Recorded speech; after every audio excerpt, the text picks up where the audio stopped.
If you are needing to install Microsoft Office 2016 on your own computer, you can do that through MyWestern, and you can download and install your license 5 different times, so on 5 different devices.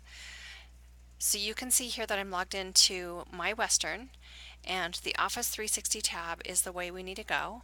Click on that little circle icon.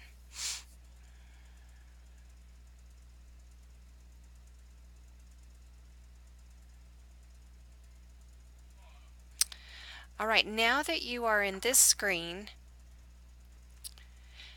it kind of looks like here you've got the tools that you need, but in fact, these tools are the lightweight online version of Word, Excel, PowerPoint, OneNote, and Sway.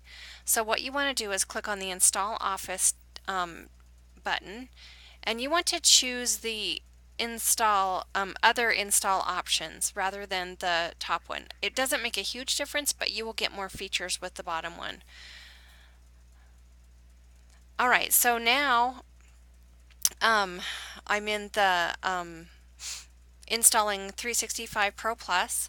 If I scroll down on this window, you can see that I am looking at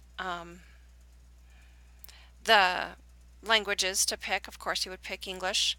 And then just underneath my movie window here is the install button that you'll want to click. When you click the install button, a downloadable file is going to drop into your tray if you're using Chrome, but as you see on the screen, you will get steps on how to go forward with the installation. So I hope this helps get your software installed correctly.